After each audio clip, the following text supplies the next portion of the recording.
Good afternoon, everyone, and welcome to this third Arqus debate entitled Energy as a Pillar, Driver, and Goal of Today's World. Well, first of all, we do apologize because due to technical reasons, you see that we are in a delay of 30 minutes. We are really sorry for this and apologize and hope that you will enjoy the debate anyhow. My name is Antonio Peña Garcia, and I am absolutely delighted to be the moderator of such outstanding colleagues talking about one of the most important topics in the present and future world. I am physicist and professor of lighting technology and advanced energy system. I'm also founder and director of the research group Lighting Technology for Safety and Sustainability at the University of Granada.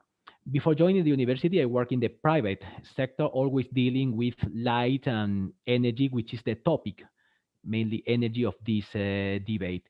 Since 2018, I have been involved in the MIF project, which is one of the most challenging projects today, looking for new materials for fusion reactor, which is the hope of mankind for energy in the future. So what are we doing here? Well, this debate is organized by Arqus.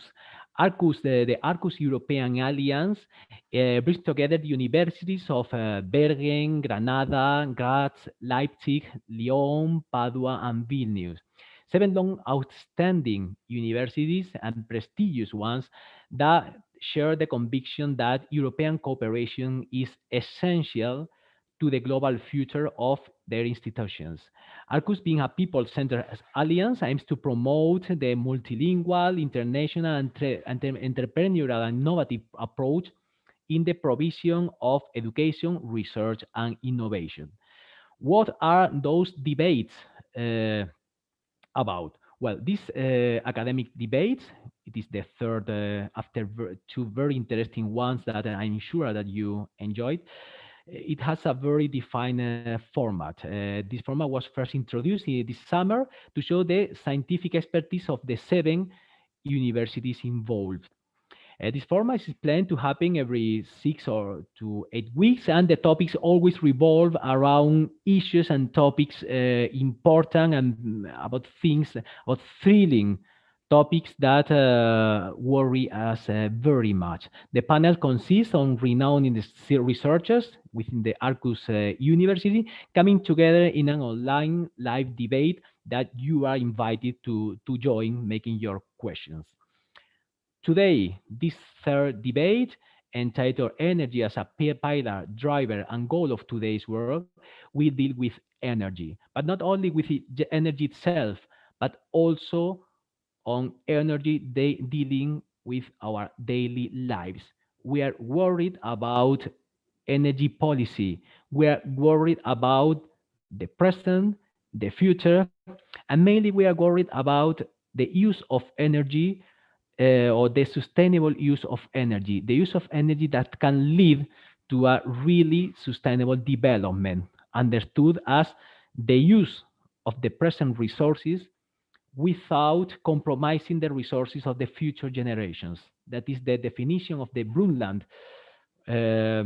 approach to sustainable development, which will lead today's debate. Well, I will try not to talk very much because here there are three outstanding experts that will bring us their opinion and that will teach us very much. I am with Isabelle Michalet from the University of Lyon in France, with Ekaterina Domorenoc from the University of Padua, Italy, and Kristin Freusa from the University of Bergen in Norway. But I'm sure I will not talk about them. It is better for them to introduce themselves. Isabel, welcome. Yes, good evening to everyone. My name is Isabelle Michalet, and I am a lawyer. I work in the law faculty in the University of Lyon. And I do my research work in an interdisciplinary laboratory in Lyon, which is called environnement, ville, société. In English, that is environment, cities, and society. And I'm specialized in environmental law, biodiversity law, climate change, governance, and also renewable energies law. Thank you for inviting me tonight. Thank you very much. We do need your approach because it is not only energy; it is the way we manage, the way we build the world, but also the Europe of the future through your extremely important field. We are also with Ekaterina Domorenok from the University of Padua that will tell us, I beg Ekaterina to tell us about you and your field of work. Good evening to everybody. I'm a professor from the University of Padua. I teach sustainable development policies at this university. And my research interests mainly concern policy design and implementation and political scientists. So it's very complementary to what Isabel is doing, I think. And I mainly work in the field of sustainable development, climate change, energy and environmental protection. So I did a lot of research projects and collaborative projects in this field. And thank you very much for this invitation. It's really a pleasure to participate in this debate. Thank you very much, Ekaterina. Then finally, here it's with us Christine Freusa from the University of Bergen in Norway, who will give us a different approach according to her profile. And we are willing to hear about yourself, Christine. Thank you very much for inviting me. My name is Kristin Gulbrandsen Frøysa, and I am Energy Director at University of Bergen. I'm an applied mathematician by training. I work as Energy Director at University of Bergen since 2018. Before that, I worked with offshore wind as a center director at the Offshore Wind Research Center Norkove, which was a joint project between scientists and industry. I started my career in working with marine research, and I also worked as a manager in the private sector, so I have a rather broad background. At university, I worked with both renewable energy and also more social science in order to help the transition to a low carbon society. So thank you very much, Christine. So dear all, here we are for different professors working from different perspectives, and I do hope that this multidisciplinary team here will put some light, will illuminate the present doubts, and why not new questions will arise, which is the spirit of Arqus Alliance, so to promote global thinking and to highlight the big challenge for the future, uh, approaching from the problems of today. Well, I remind the public that they can, and I beg them to make their questions about through the chat on YouTube. So please, any question that we will, of course, answer at the end of the debate, please introduce it through the chat. Okay. Well, so now we know each other. So let's start. So we have been discussing very much about the question that that will light the problem from a wider approach, and about the question that could be more interesting in this short time. So, starting, I have a reflection. There's no doubt that energy is one of the main challenges in the coming years. So, no doubt that water and energy are the pillars of our future. But currently, it is a double challenge because it is not only that we need energy like 100 years ago that our industries and everybody needed more energy. We need sustainable energy. We cannot use the resources anyway because we need to keep them for the future generations. We need to keep our atmosphere clean. So, but it is a global process also from the extraction to the waste. So a whole cycle. So, in your opinion, Caterina, Christine, Isabel, what are the key milestones for in energy production in the path to a really sustainable development? Which are the milestones that we will surely will have to go through? Ekaterina, please. Yes, I will obviously give a policy perspective on this as a policy science. And I think that these milestones would consist actually in moving from sectoral perspective on energy and dealing with energies in individual sector to a broader perspective, as you already mentioned. It would be really compatible and in line with the overall sustainability idea. So we clearly see that we started from some specific measures, and in particular, it was the European Union to introduce some sectoral measures in the the energy sector. But now we actually have the challenge of broadening somehow this perspective, moving to other sectors and integrating sectors between them. So we have energies effects and or interrelations with the transport and the industry and waste. So this is the first one is a sort of broad of cross-sectoral policy coordination. The second milestone from my perspective would be perhaps sort of rescaling of the action. We are all aware about this global perspective and the need of global intervention for cleaner energy and more sustainable development. We also know that some concrete steps into in improvements in this direction come from the national level, but also from the local level. So much depends on the local events about the capacity to activate somehow different territorial levels, so going nationally, regionally, and locally. And finally, it would be also about targeting new actors. Energy policies targeted for many decades. They targeted mainly energy-intensive industries and energy production. Now we are moving towards smaller actors, perhaps. So we are speaking about polycentricity. We are speaking about small and medium-sized enterprises. So targeting new actors and making them aware and proactive in the field of clean energy, sustainable energy would be very important.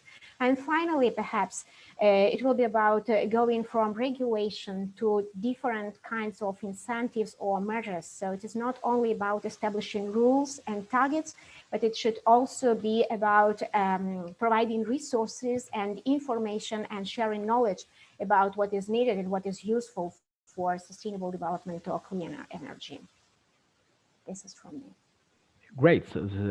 So a very complete overview. New actors, of course, not only rules. It's not we can read every day. We can read many things in the newspapers, but this very deep vision is very important for us because you are supplying some elements that are not maybe in the daily press. So thank you very much. Extremely deep and very useful. It will make us think very much.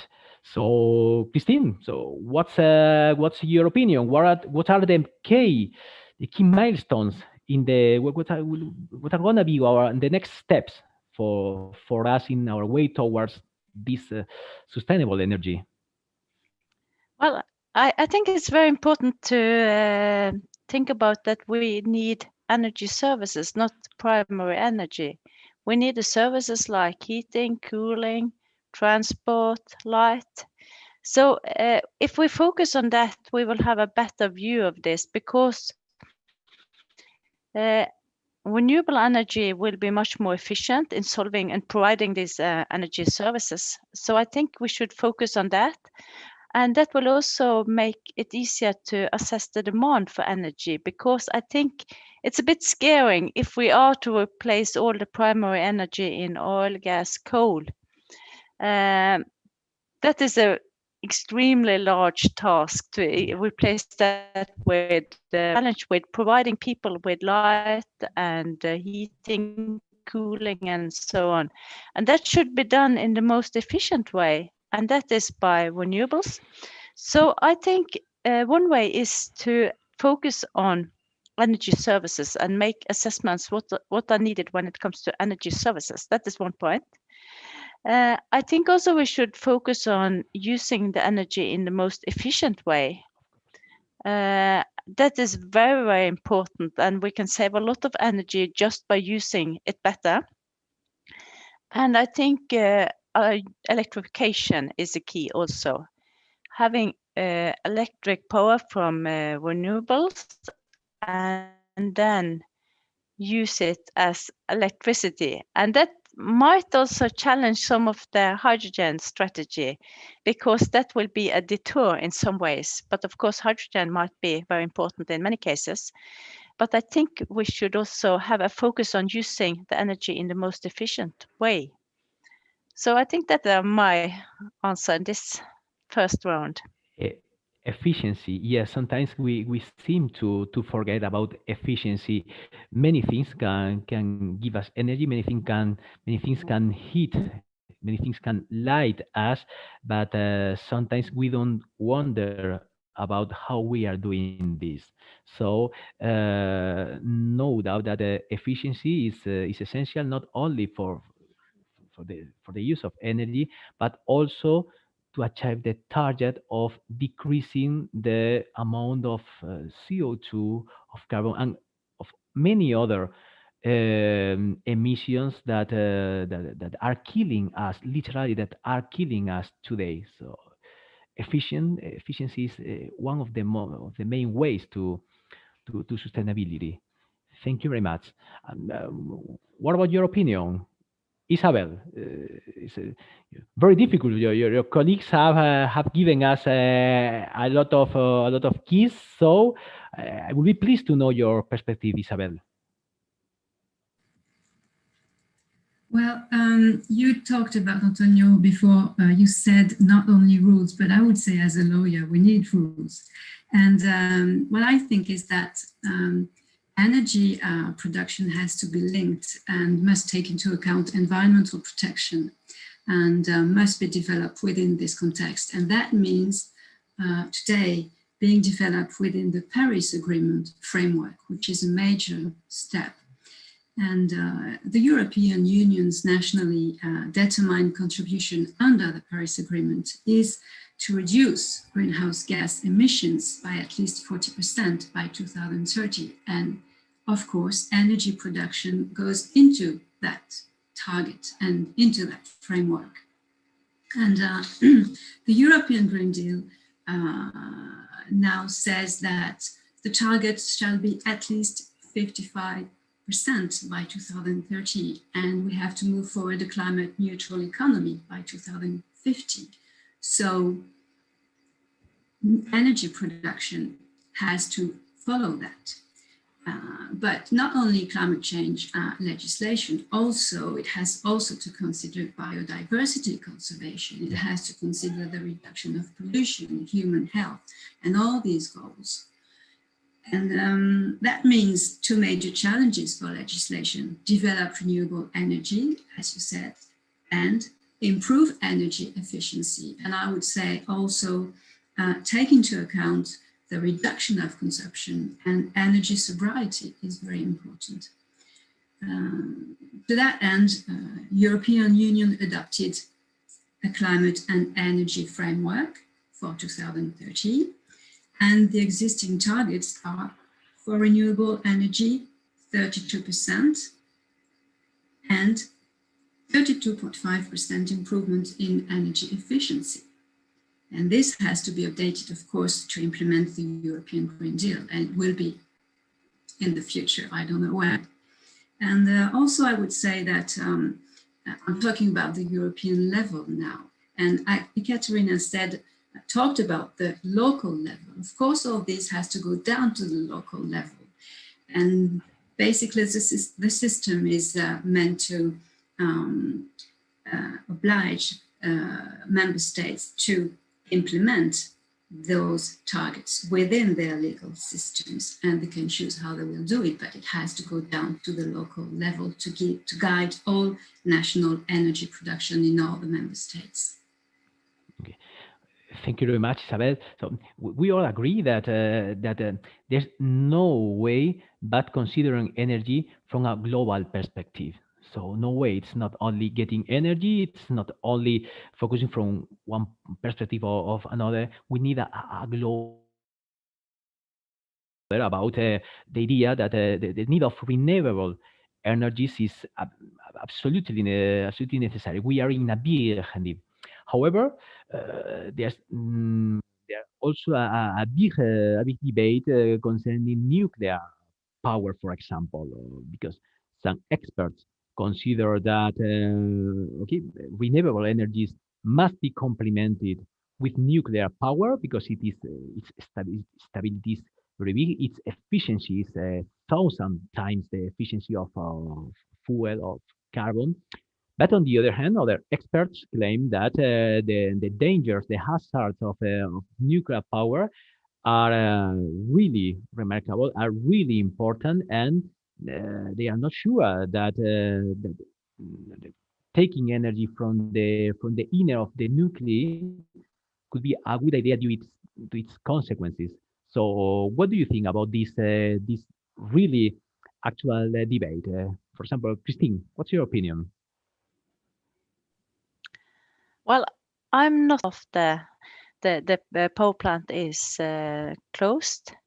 So I think we should focus on utilizing the renewable resources. I think both from an environmental point of view and from an economic point of view, it's too expensive.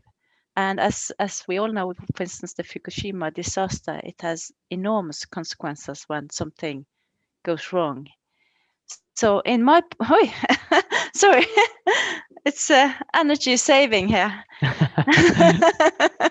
So that was an example of how University of Bergen saves power. So when you sit quiet for too long time, light is switched off.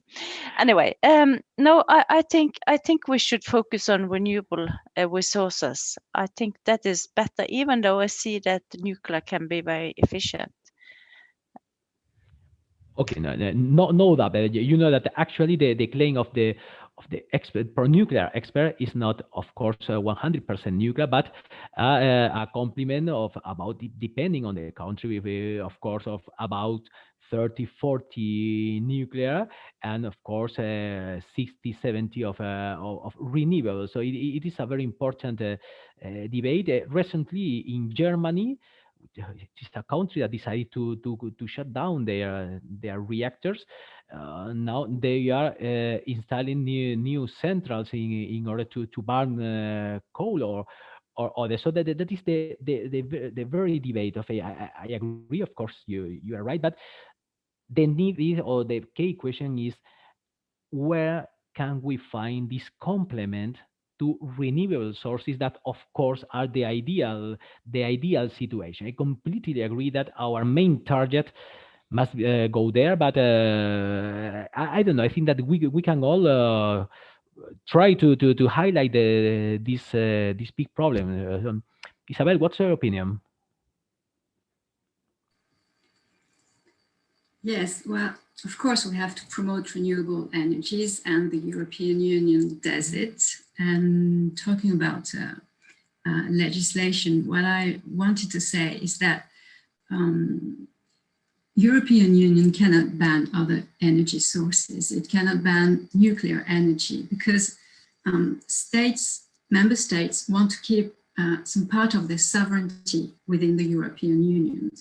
Energy issues can be very touchy for states, for member states. They want to remain independent as possible. So European Union can rule energy issues, but its authority is shared with member states. They keep some space, they keep some liberty on their own decision. in that sense, they can carry on with nuclear energy. Just to give an example, we have the first directive on renewable energy was adopted in 2009, and it established a global target. And each member state had to reach that target, but each member state had different targets depending on their way, on their way to renewable energies. So, but there were national compulsory targets. Now, today, we have a new renewable energy directive. There is a collective target. At least 32% of the European Union energy needs has to be fulfilled with renewable energy in 2030. That's the common target. But member states, they're required to draft national energy and climate plans, and they have to set their own national contribution. They send it to the Commission, but they decide what their national contribution is. That means that European Union cannot go too far on energy production. And talking about nuclear power, of course, in France, we know what nuclear power energy is. My computer energy mix. Of course, it's dangerous. It produces nuclear waste. We don't know how to do with those. It can cause tremendous damages. We know it in Chernobyl, in Fukushima. And just to say, from a legal point of view, in Fukushima, the damages have been so important that no responsibility expenses, no one can afford that. Not even the Japanese government can pay for that. So Christian said it's too expensive. It is too expensive also when a disaster happens. So great. It is very important to give those data because, okay, so every day we can read arguments, pro or cons, but those arguments saying that no way to pay it, that's really important because it is our responsibility not only talking but also demonstrating, because we are professors and we are trying to put some light on this topic. Thank you very much, Isabel. Katerina, what's your opinion? Nuclear, yes, no nuclear as complement or to renewables, or not, never?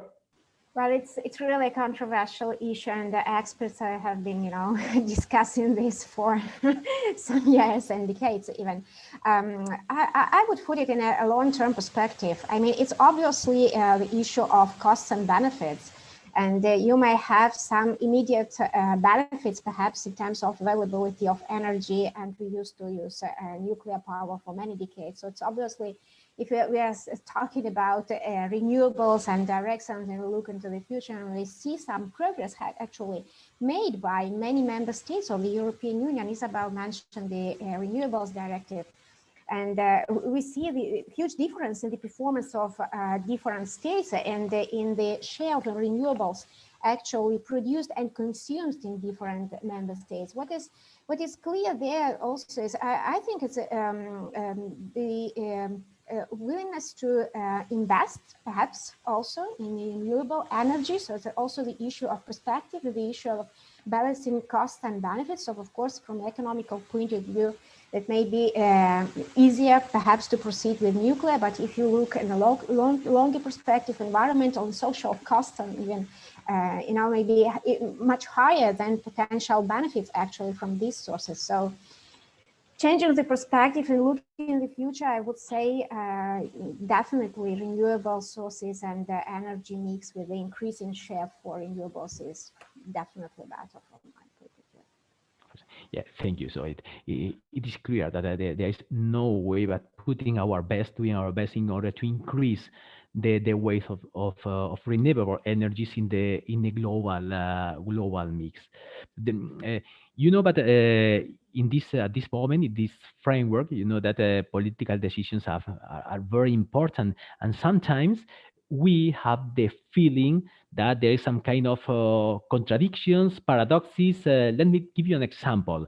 That at political level, Germany and Spain decided to shut down their nuclear plants in the case of Germany, it was very quick. In the case of Spain, we say that we are going to close and then we extend. So I think that there's no clear directive. Whereas in France, France is increasing its nuclear installed power. So, do you find any contradiction, any paradoxes in the energy policy of the European Union? I've spoken about nuclear power, but more examples could be given. Do you really find a contradiction in this framework, Isabel? Well, as I said before, the European Union cannot rule everything on energy, and the decision to use nuclear power or not is the prerogative of member states. So 14 out of the 27 member states have nuclear power plants. France, of course, but Finland, Spain, as you said. And all these power reactors produce more than 25% of all the electricity in the European Union. So we need them. We need them. And so nuclear energy is not banned, and it can't be banned, as it contributes to the reduction of greenhouse gas emissions. And some countries are allowed to reach the Paris Agreement goals because of nuclear energy, thanks to nuclear energy. So in France, we have an energy code. It provides that we have to reduce the share of nuclear energy. I must say, we have planned to reduce it down to 50% for 2035. The deadline was previously 2025, but the law changed it last year because we knew we couldn't reach it. So we have planned to shut down 14 power reactors by 2035 because basically they are too old. They're becoming dangerous. But 25 of our reactors will be closed. But the government, the French government, doesn't plan to end nuclear energy for sure. So the construction of new reactors is foreseeable in France. And just to give you some more indication, last year, nuclear energy in France was about 71% of the electricity produced, and renewables only 21%. So we have a long way to reach the 50%, but it's only for 2035. So we still have time. Yeah. So it is clear, and you have highlighted this, is very important, that different countries, even if they are very close to each other, have different policies. So some people say that there are contradictions. Some people do not find. So the question is, should we have a common policy on this topic, Christine? No, I don't think we can have a common policy because the different countries in Europe will have very different energy resources, for instance, and also different energy system, both for historical reasons and due to this variation in resources. So I think we can't have one plan for all countries. We have to utilize the local resources. We have to have a common goal, which is that we should have renewable energy in all countries as much as possible. But we have to utilize and adapt to the local resources and the resources in the country. Because in Norway, for instance, we have very much hydropower, and that we have all electricity. The hydropower provides us with clean energy. So that is the way we are doing it. But we still have a way to go when it has to come to electrification of the industry and transport sector and other sectors. But other countries will have to just feed in more renewable in their energy mix. So I think we should not make one kind of policy, but we should have some common goals. and that is what the European Union has. Well, so okay, it's obvious that that we are different countries, so we are so close, so different, so very complicated to make a policy for everyone. So, what's your perspective, Katerina? Yes, I mean, it's definitely a difficult issue for the European Union to deal with because countries perform really differently. And Christine and Isabel have already pointed out these differences. Actually, this was the main paradox, so to say, of the European Union policies in this field. But it is also true that beyond these paradoxes or tensions between national sovereignty and the sort of European, incentive to change, there have been some concrete steps made actually in the common direction.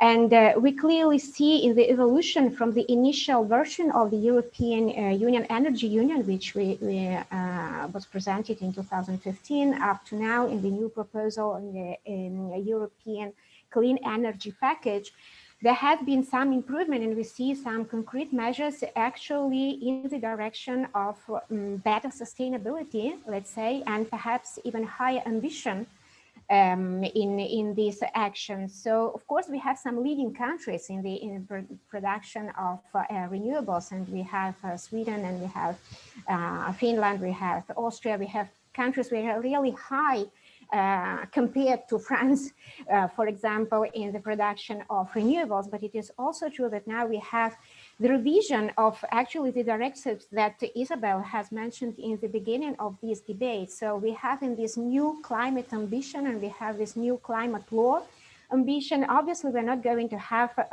common policy imposing regulations on all the countries, but we are definitely, we start having this guidance, perhaps with very clear, targets and very clear framework of action within which each country can establish actually the most appropriate policy targets and instruments. And the last thing which I would also highlight that has already been mentioned by Isabel is the European Green Deal, and this mechanism of just transition and the attention of a wider perspective on energy policy and energy transition and costs of this energy transition, social costs and economic costs. So putting these issues on the agenda and saying perhaps also the member states, look, there is some potential, but there are some controversial issues, but there's also perhaps some resources we could use on the European level may be very helpful, I think, for going into this joint direction. Well, of course, of course. So I think that it is clear that we cannot do all the same, but more policy comes because okay, we have talked about nuclear power, but let's go to renewable energies. You know that somebody mentioned it a while ago. So when the moment of the commissioning installation comes.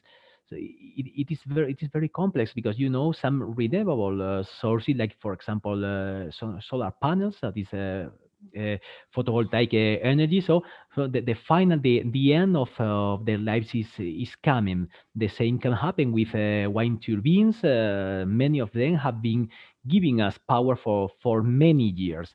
So some experts are afraid that a massive decommissioning in parallel from many for many different installations, not only in Europe but also around the world, is coming, and they are not sure whether we will be able to handle with this big with this massive decommissioning. So, how should we focus this critical moment? How should we, or how should our authorities and private companies manage this moment which will finally come? Because if we want more efficient solar panels, maybe we will have to finish the current installations and go to new ones. Everything has its end in this life. What about this critical moment, Christine, for example?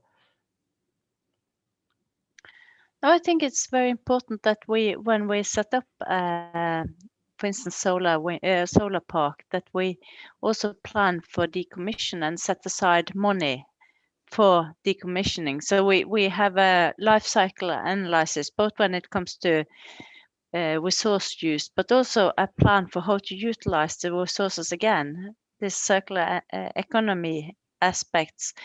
I think we will deal with it, but I think we have to focus on it. And I think in this first early phase, for instance, when it comes to wind energy, the focus has been on producing wind turbines and installing and so on. And now when we are started to decommissioning on a more larger scale, people become aware of the challenges, and many of the people that initiated the wind farms, for instance, they have left the companies and left their problems to others. So I think we have to require good plans for decommission when giving consent to a solar park or wind farm. But I think we will manage. We have managed with other challenges earlier, so I think we will do that this time as well. But we need good regulation. I think in this case, legal aspects is extremely important. That we have good regulation. A legal plan. We did a regulation. So, Isabel, do you think we are on the good track for this critical moment from the legal perspective? Well, first of all, I wanted to say that the question of decommissioning of solar panels energy is about 2.2% of the electricity produced.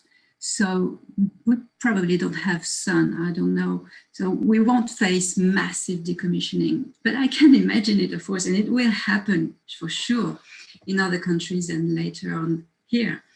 So the legal framework is basically as follows. Concerning waste management, we have principles such as a waste hierarchy, which shall apply as a priority order in waste prevention and management. And it says that prevention of waste is first, and then prepare for reuse, and then recycle, and then other recovery, and finally disposal. And that hierarchy applies, of course, to all solar panels. Now, more specifically, there is a directive on waste electrical and electronic equipment, and it provides the legal framework for solar panels. So it says, the product design shall facilitate reuse, dismantling and recovery. So eco-design has to be promoted. It says solar panels have to be collected separately than any other kind of waste as a matter of priority. It says also the disposal is prohibited. So for solar panels, reuse, recycling is compulsory. Proper treatment shall be organized, of course, using best available techniques. And the responsibility of managing waste is one of the producers, and it's an extended responsibility because solar industry is responsible for all the steps for the managing process and has to finance it. That's the legal framework. And what I would say, as Christine said also, is that the best way, I guess, to manage all solar panels is to plan their recycling when the activity starts from the very beginning. When a solar farm is authorized, then you provide for the dismantling at the end of the activity. You organize it, you plan it from the very beginning. That exists, of course, for dangerous activities, and we can imagine to extend it to the production of renewable energy. Okay, so thank you very much. So now we see that we are in need of those renewable sources, but in the same way, we need a plan and we need to do things properly. So legislation is essential in that sense. Okay, so finally, I think that it's really interesting. We are finding many open points, many points that are not maybe in the daily press.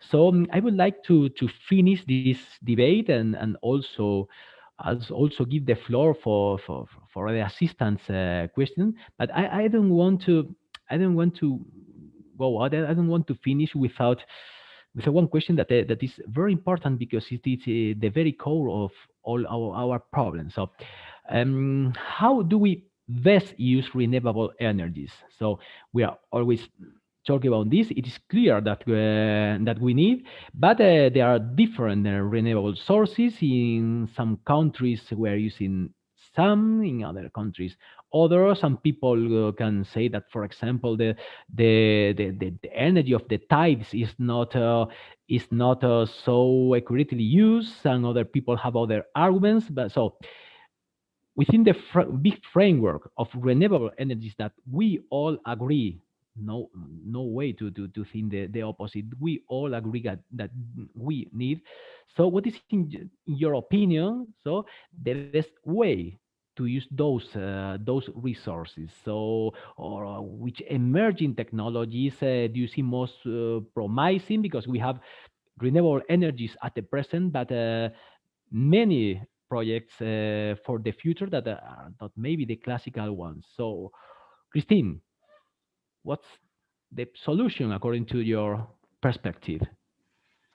Well, I think overall plans, we need a good plan, but I think first we need very good resource assessment, both within the countries and also within Europe, because we need to know what renewable resources we have, both locally and nationally. And then I think it's important to focus on the efficient use of these resources. And in that context, I think it's very important, for instance, when wind energy, to address the topic of energy production and not only installed capacity.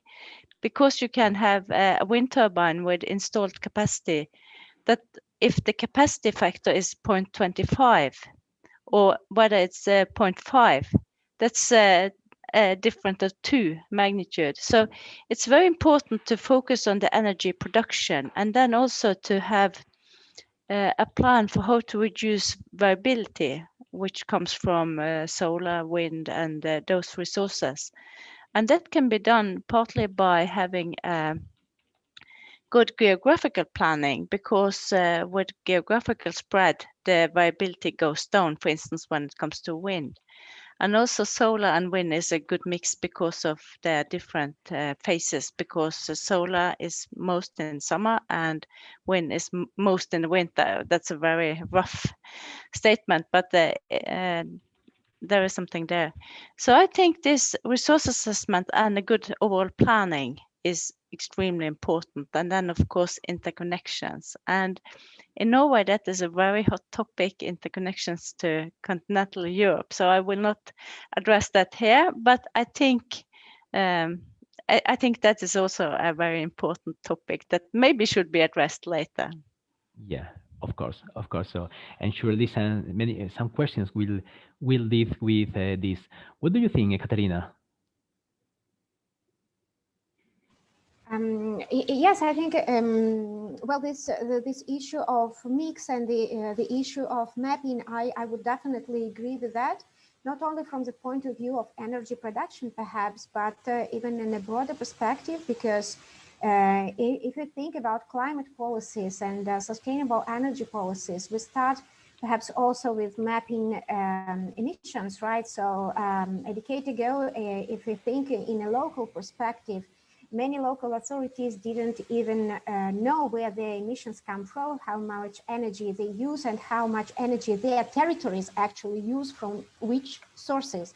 So this mapping exercise involving going from national, because normally we have energy distribution, for example, from national companies, and now no data actually at the local level. So this would be really great, and perhaps we should not take it for granted that it is already known and available, you know, as a piece of a building block of policy making. So before deciding what we should do, we need to know what we have, and the availability of data on energy consumption and production is really important in this more territorial perspective. And also, I would go back to this intersectoral, perhaps, issues, because you may have energy used by cars, and you may have different uses of energy by other means of transport. So if you do not have the clear localization of the energy use, you do not know how to solve concrete problems, and how you do not, meet demand for energy for any specific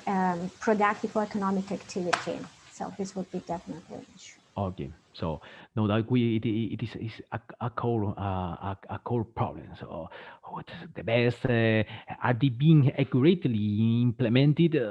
So that is the key. That is the key, because the authorities, the legal bodies, they was okay. It's very easy to complain, but what should we do? Are we on the good track? Isabel, you are going to close. Are we on the good track? Are we using, or how, according to your opinion, how will we optimize our use of renewable energies? What should be improved? What should be changed from your legal perspective?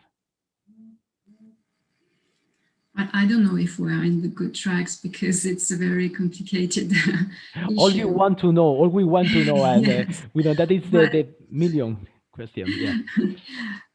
What I understand from what we have said is that we need a global frame, and then we need local authorities to be able to develop the energies they are able to develop, they want to develop, they can develop.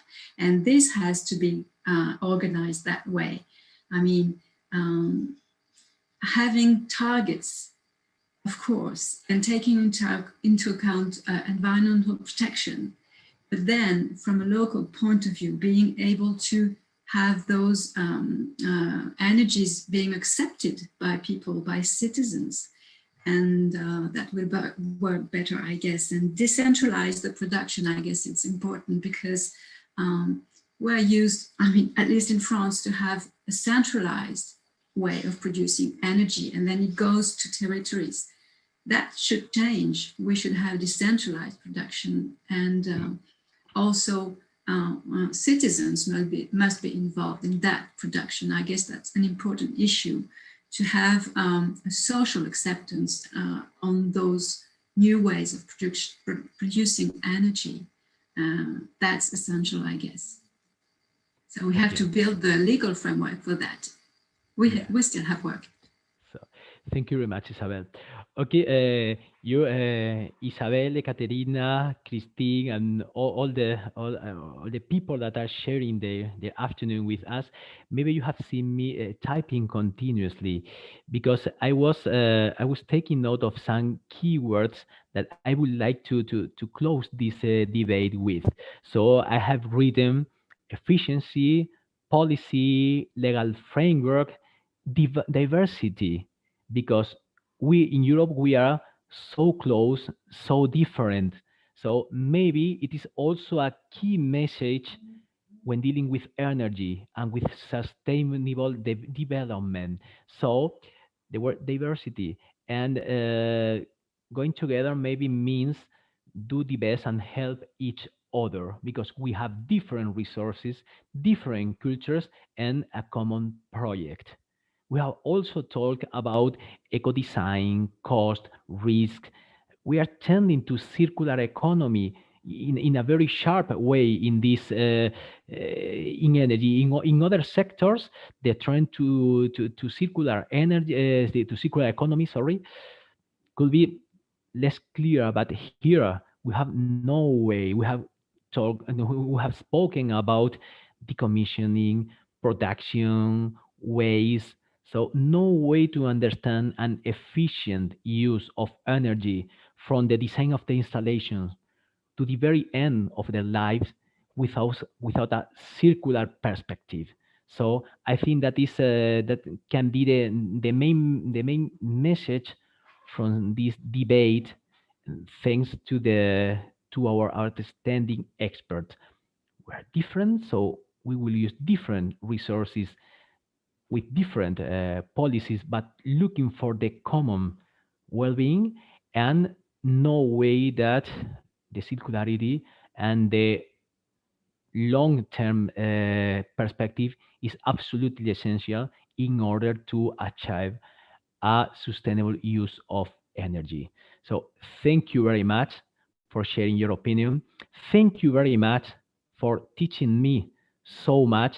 It's having an incredible experience, and I hope that people have also enjoyed. So now, if you all agree, I would like to answer to some questions that are now on the different chats. I have been also looking at the mobile because I was getting questions from this. So crazy for such a not okay. Uh, very difficult. So, and there is one question that I would like to talk about this because it is essential. So, we have one question talking about ITER in the south of France. You know, maybe I will be pleased to answer to this question because I'm working on that sector. But of course, your opinion will be extremely worthy for me. So, one of the people with us asked, "What about the ITER, the International Thermonuclear Experimental Reactor? So could it be a real alternative?" Well, if you allow me to answer, I must say that ITER is an experimental reactor. It is the bigger reactor up to date. It started with a budget of 4,000 million euro. Now it costs about 20,000 million euro, and it does not still work. But it does not mean that ITER does not work. It means that ITER is maybe the most difficult challenge, but also the most necessary challenge in the next step towards sustainable energy. Because, the fusion, nuclear fusion, which is our hope, because it will be clean, and nuclear fission, which is the one we are using today, the one that is powering our computers today, they were understood in the 30s of the last century. In 10 years, there was a nuclear plant working with fission in the United States. Today, almost 100 years later, we are not able, we can't profit from nuclear fusion. ITER is the way. In fact, in Latin, ITER means the way. It is the way to nuclear fusion. So ITER itself is not the hope, because ITER will not produce energy to power our computers, but ITER will help us to know how to use nuclear fusion, which will not give dangerous waste, that will not be that will be very efficient, and that we really need. It is another perspective of nuclear power. So, answer to the question: no, ITER itself is not the solution, but ITER is the way to the use of fusion plants, maybe by the middle of this century. Okay. Well, more questions. I am getting. I would be pleased if we could be informed by the inner chat about more questions.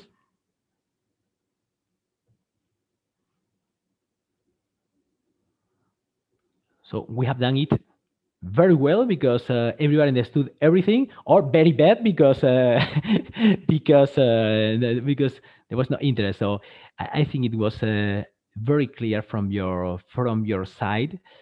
I think that the message is clear. And concerning myself, I just have to thank you all again, and also thank the public, and once else apologize for the delay. For the one moment, we are getting some questions. Sorry, we are on the air. Here I have some of them. Mm.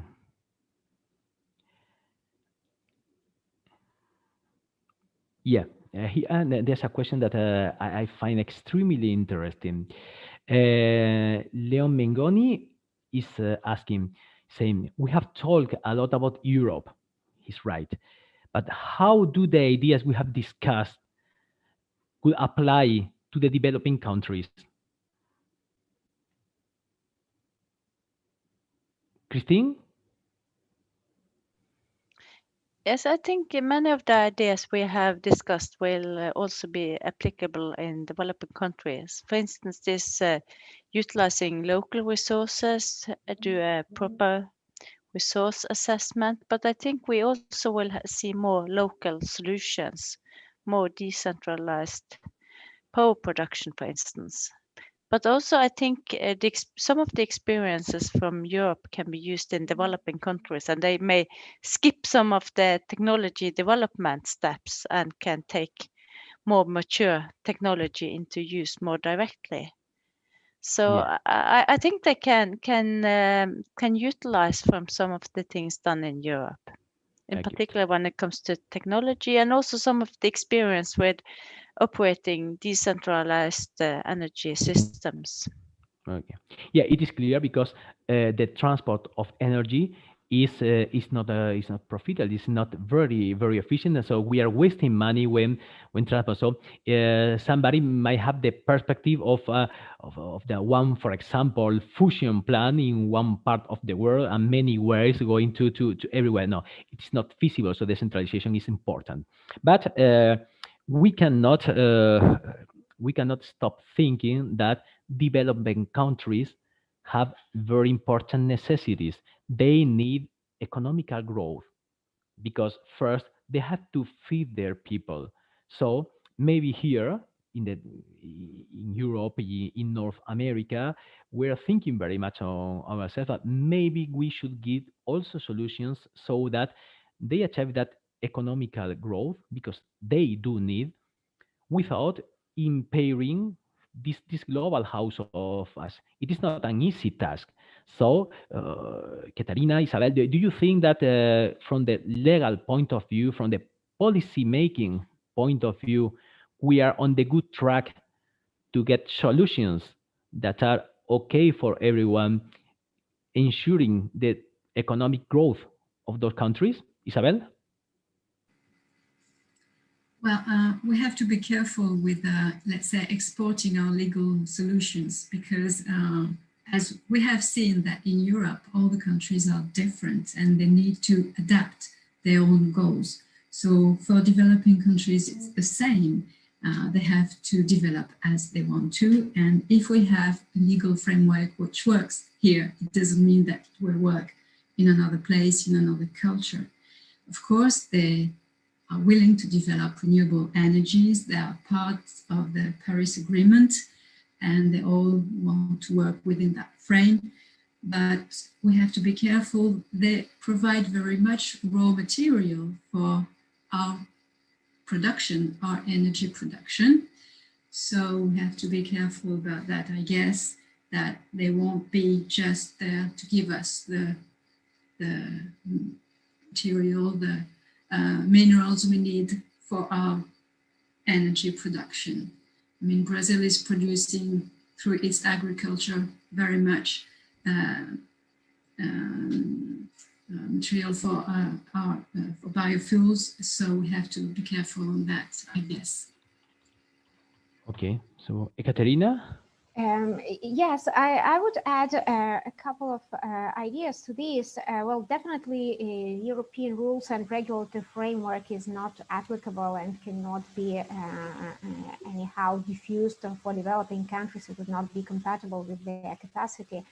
And I think actually the European Union has a big responsibility in this energy transition or in renewable energies in developing countries. And there are many ways in which it can do it beyond, let's say, legislation. We have some networks, and here again, we have a leading role of local authorities. We have some global networks, including cities and local authorities also in developing countries. Of course, we have huge differences also in developing countries. Like we cannot say that developing countries are all the same, as we cannot say that the European Union countries are not the same. But what we see is that cities and local communities have become very proactive on this. And I think the European Union has the instruments to use these networks and to perhaps use these networks to diffuse knowledge, also to share knowledge. And this may be practical knowledge about how local interventions, measures, and policies can be created depending on the resources that the authorities have and the technological resources which are available. But technology is also at stake here, because European Union has been promoting technological innovation, green technological innovation in the European Union. So it might be, and we have some promise perhaps in the European Green Deal, when they say in the new working program of European Commission, where they say we need to include the external dimension of action in every EU program.